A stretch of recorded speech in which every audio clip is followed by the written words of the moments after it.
Alhamdulillah baik. Alhamdulillah, semoga kita selalu semangat Bu ya dalam menjalani hari. Amin. Amin. Oh iya, Meskipun belum tetap, iya. apa yang didoakan tetap teraminkan. Amin amin.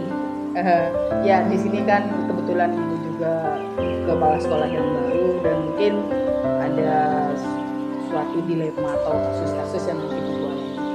Nah, selama ini kira-kira bagaimana Ibu mengidentifikasi kasus-kasus yang merupakan dilema etika atau rujukan moral? Begini Bu Wahaya, saya kan baru 1 bulan kan di sini ya. Iya. Yang jelas saya melihat di lingkungan di sini. Nah, selama saya berada di sini ini, maksudnya begini kan ya, Bu Roha menanyakan apa ada dari lingkungan yang baru ini. Wah, begitu kan ya? Iya iya. Maksudnya unek-unek apa gitu ya Bu Roha ya. Iya, caranya Ibu gini, saya mengidentifikasi kasus-kasus kan kita juga tahu sendiri di mana kasus itu kita juga kadang sulit membedakan ya Bu ya, mana yang termasuk kasus dilema etika atau mana yang termasuk rujukan moral. Nah, di sini bagaimana caranya Ibu mengidentifikasi kedua kasus tersebut? Kalau saya caranya itu pendekatan. Nah, kasus dilema etika itu kan biasanya cenderung muncul karena adanya kepentingan yang tidak sama. Kan begitu ya? Iya Ibu. Misalnya di antara unsur-unsur yang ada di sekolah ini, contohnya tentang isu atau bahan diskusi serta perbincangan unsur sekolah, kan begitu ya? Iya Ibu. Nah, kemudian hal tersebut menjadi bahan dan referensi untuk dibicarakan di tingkat sekolah, begitu. Atau hal-hal itu bisa disampaikan ke kepala sekolah.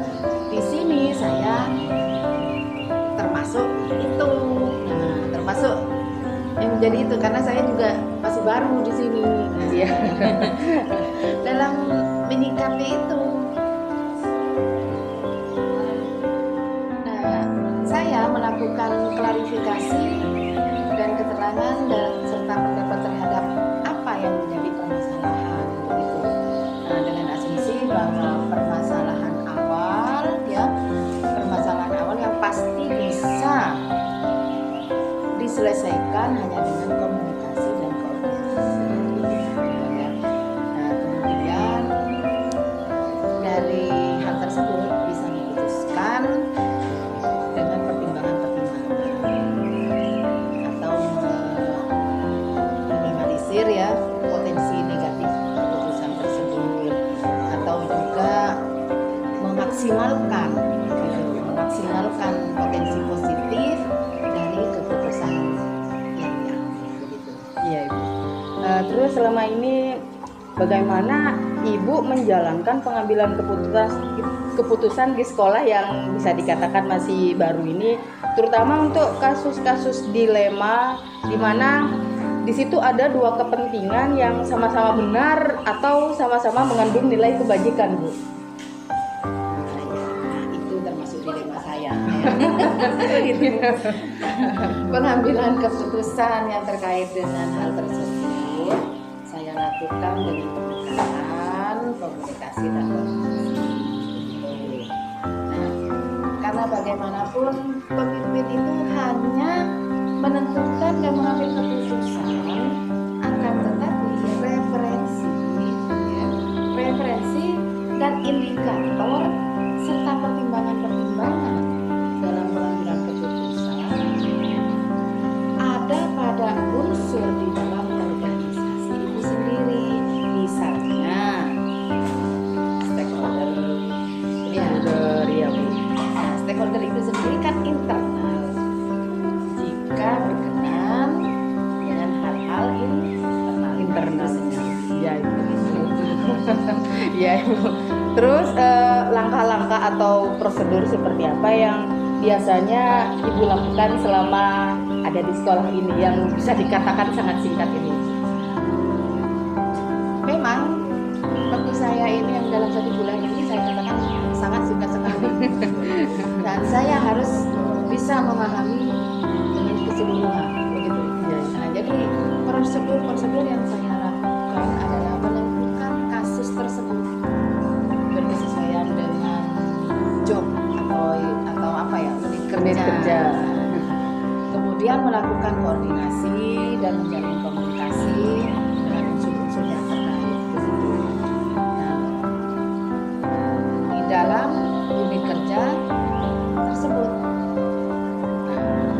di mana meminta suatu pandangan-pandangan dari unsur-unsurnya, dan tak lupa nantinya akan menjadi dasar begitu.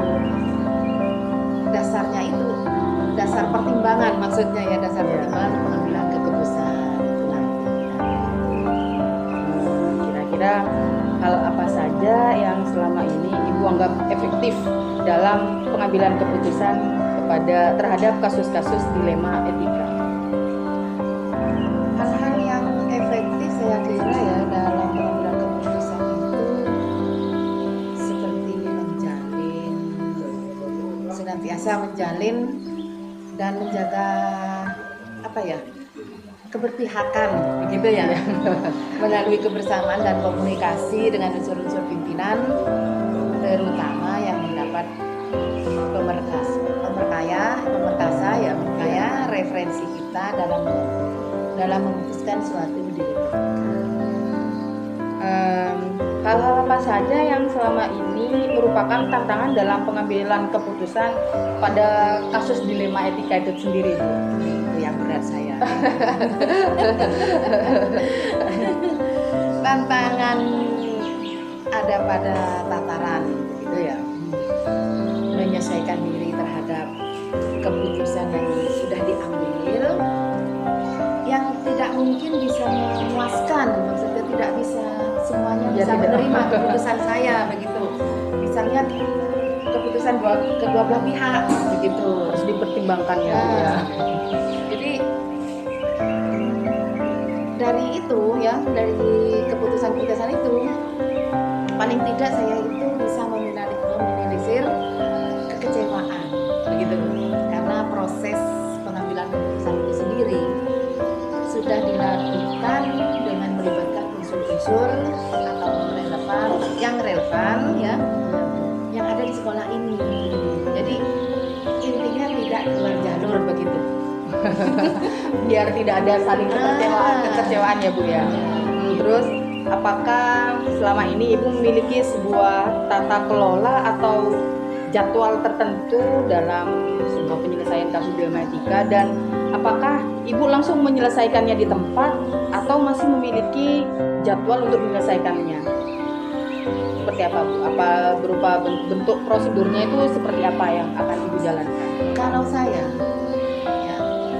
kalau mengambil dari dua keputusan, sebenarnya kalau jika kita mengambil keputusan satu itu, berarti kita sebelumnya harus sudah tahu kasus itu. Nah, sedangkan saya di sini waktunya sudah dibilang sangat singkat, karena baru 1 bulan gitu saya di Jakarta. Jadi saya mempunyai pandangan ke depan, itu jika ada masalah-masalah seperti ini atau kasus-kasus seperti ini, saya harus menjadwalkan lebih dulu begitu. Nah, untuk jadwal tertentunya itu saya akan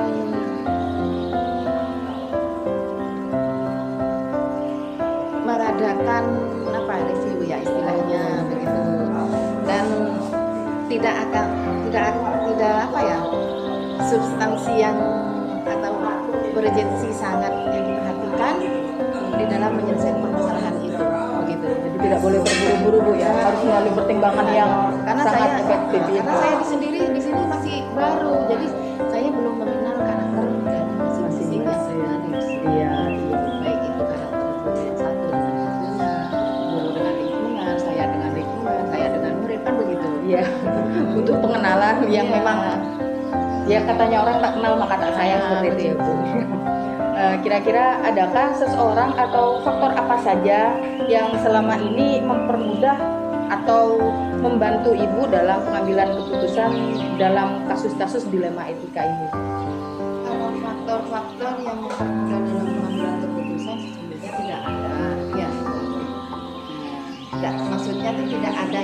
khusus Iya. gitu.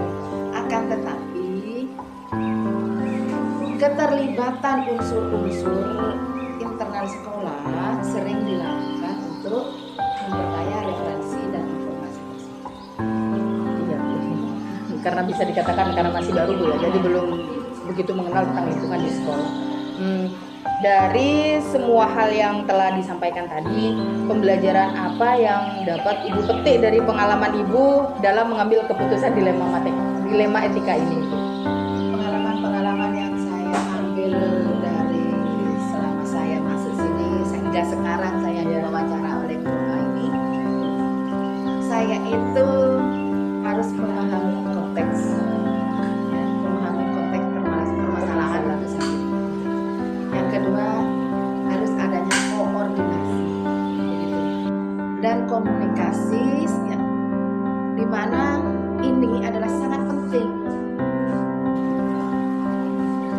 Sangat penting selain untuk menjaga keharmonisasi lingkungan kerja itu sendiri, khususnya di SDN tempat ini. Begitu. Intinya komunikasi Bu ya, komunikasi yang baik sehingga dapat menjalin hubungan yang baik. Ya, seperti itu. gitu. Ya, terima kasih Bu ya atas waktu Ibu dalam waktu yang diberikan Ibu untuk saya dalam menyelesaikan tugas guru penggerak ini Bu. Sekali lagi terima kasih Bu. Sama-sama. Ya. Mudah-mudahan kedepannya diberi kelancaran. Amin. Tugasnya cepat selesai sampai akhir. Amin. Dan segera terwujud apa yang menjadi keinginan Guru-Hah dalam mengikuti program guru penggerak ini. Amin amin ya Bu. Terima kasih Bu. Assalamualaikum warahmatullahi wabarakatuh. Waalaikumsalam.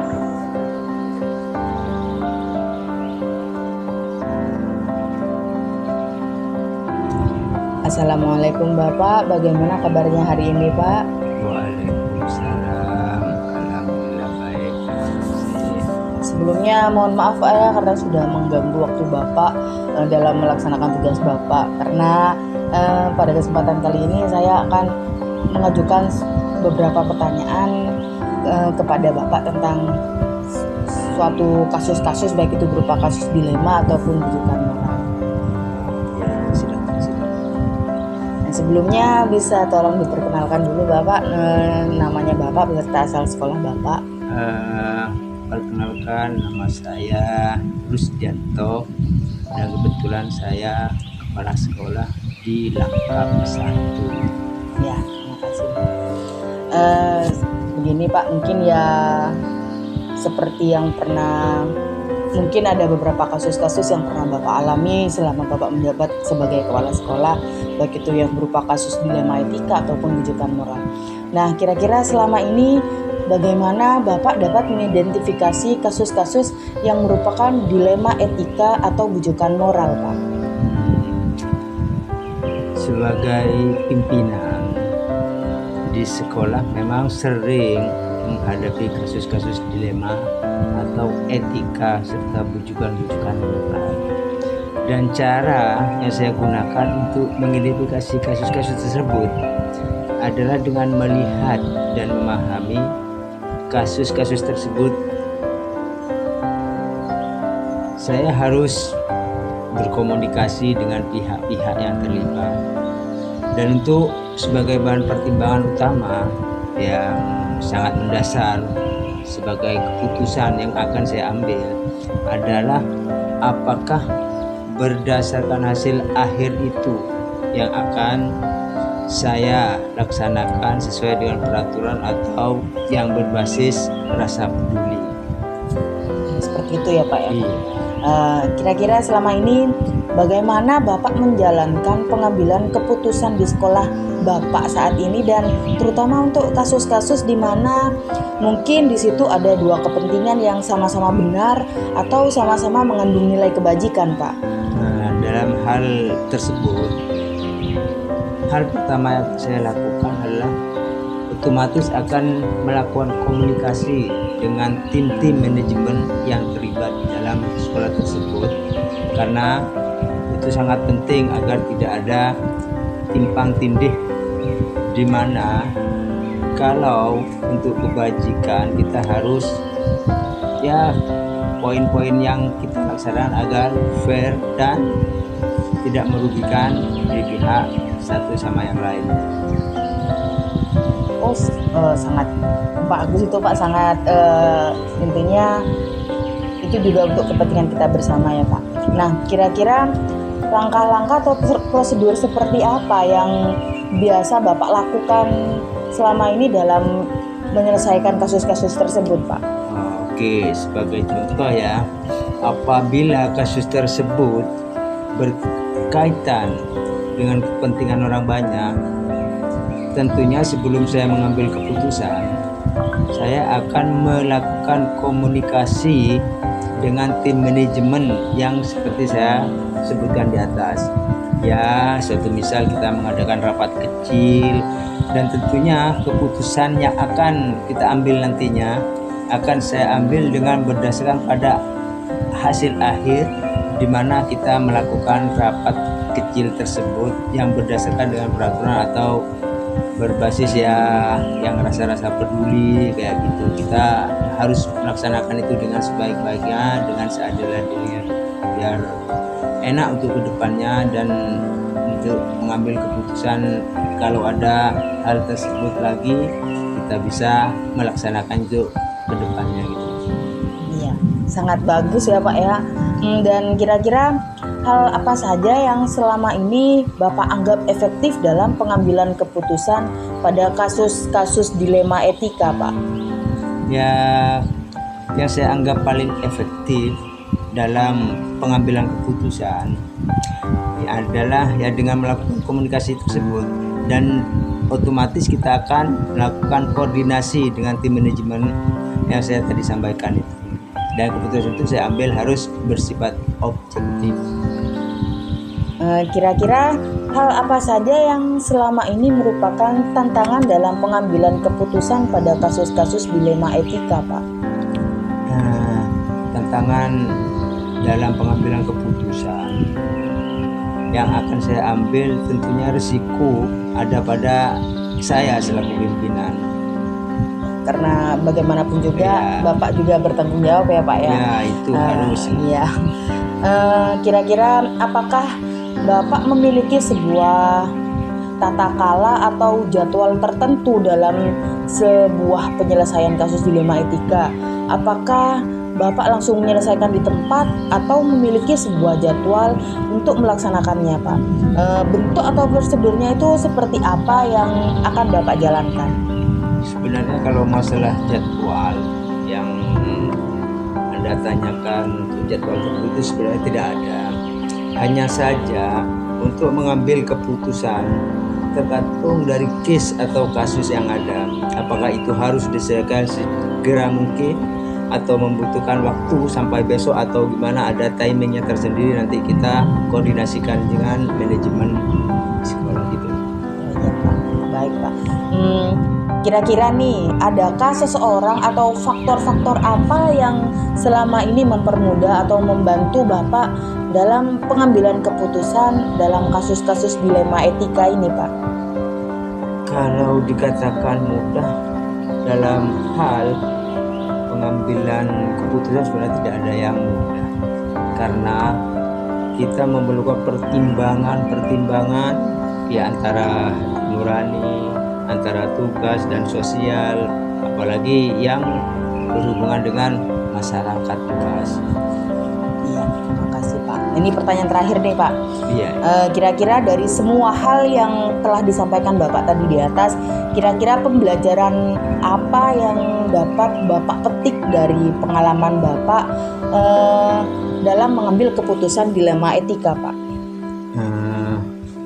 Kalau masalah pembelajaran yang dapat saya petik selama menjadi kepala sekolah, saya merasa lebih bisa memahami karakter masing-masing orang dan bagaimana saya menghadapi setiap orang yang berbeda kultur atau budaya. Jadi disitulah memang kita harus bersinergi dengan masyarakat yang lebih luas, lagi kita di lingkungan sekolah itu sangat penting. Ya Bapak, terima kasih Bapak atas pertanyaan yang sudah Bapak Sama-sama. berikan dan juga waktu yang sudah Bapak Sama-sama. berikan.